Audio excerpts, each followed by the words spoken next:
Welcome to Sage Audio. Today let's look at how to EQ match. But first, if you have a mix that you need mastered, send it to us to receive a free mastered sample of it with the link in the description. Matching mix to a reference. If I want to match my mix to a reference mix to check it, I'd first import the reference into my session. Now the reference should be the same key as my mix, in this case F major, and should ideally have a similar genre with related instrumentation.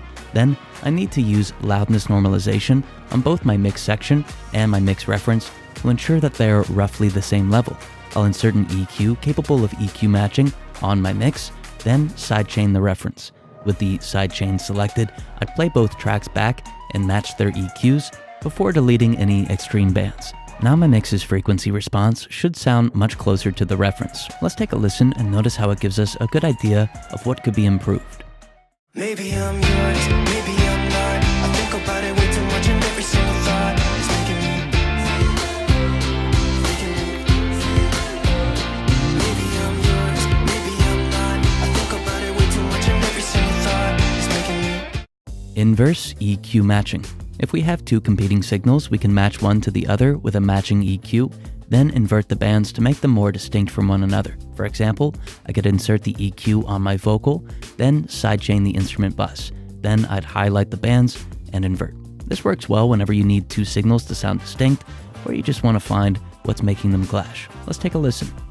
Maybe I'm yours, maybe I'm not. I think about it way too much and every single thought is making me. Maybe I'm yours, maybe I'm not. I think about it way too much and every single thought is making me. If you're enjoying the video, hit the like button and subscribe if you haven't already. It's free and it helps us bring you more videos. Emphasis, de-emphasis EQ match. I'm going to use the same EQ settings that I created last chapter, that is the inverted match bands, and then process this vocal with either a compressor or a saturator. I'll use this Baby Audio Tape plugin to increase the signal's presence and to add some harmonics. Then I'll use an equal and opposite EQ to de-emphasize the changes that I made with the first EQ. So in short, the first EQ amplifies frequencies that make it sound separate from a competing signal. Subsequently, it emphasizes these frequencies into the processor, ensuring more processing is happening to them. Then the last EQ balances out what was amplified with the first EQ. So let's take a listen to how this helps create separation, similar to last chapter. Maybe I'm yours, maybe I'm not. I think about it way too much and every single thought is making me. Maybe I'm yours, maybe I'm not. I think about it way too much and every single thought is making me. Bass and drum, inverse EQ. Our bass and drums will often have competing frequencies. That said, I'll match the bass guitar to my drum stem or bus, and then delete some of the more aggressive or unrelated bands, isolating the processing more to the lows and low mids. Then, I'll invert them. Additionally, I'll make these bands dynamic before using the sidechained drum signal as their trigger. This way, the bass will dynamically separate from the low frequencies of the drums whenever the drums are present. Let's take a listen to how this changes the relationship between our bass and our drums.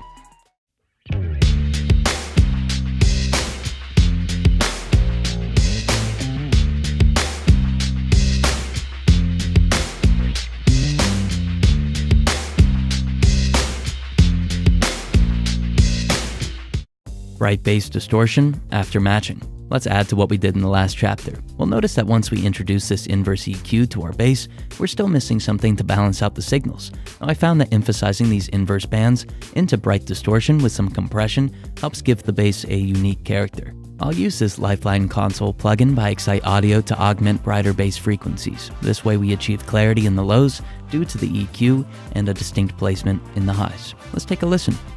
Maybe I'm yours, maybe I'm not. I think about it way too much and every single thought is making me.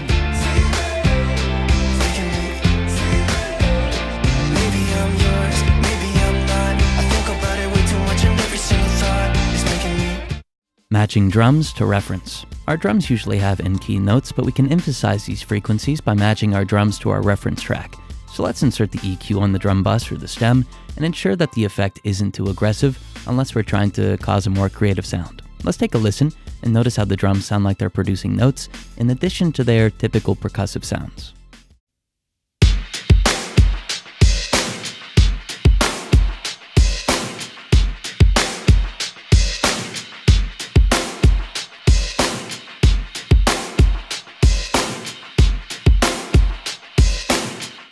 creative drum reference match. Building on the ideas of the last chapter, we can go the more creative route by using this effect more aggressively before following it with a unique processor. I'll use this Shaperbox plugin by Cable Guys to introduce distortion whenever a transient occurs, as well as a sweeping filter whenever that's triggered as well. Lastly, I'll increase the width of the drums whenever the snare hits, causing interesting time-based expansion. By emphasizing in-key elements into a processor like this, we can take a typical sounding drum loop and make it sound really unique. Let's take a listen.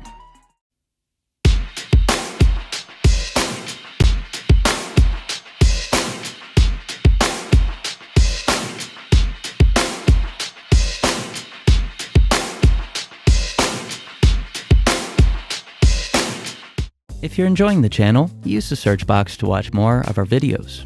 Combine inverse matching and resonance reduction. Let's get back to some more pragmatic effects. Now with the same inverse EQ on the vocals from chapters 2 and 3, I'll also insert a resonance reducer on the competing signal, in this case the instrumentation. Then I'll sidechain the vocal and use it as the trigger for any reduction that occurs. So the first inverse EQ separates the two, and then the resonance reduction reduces overlap even more, but in a dynamic way. So let's take a listen and notice how combining these two types of processing can really separate competing signals.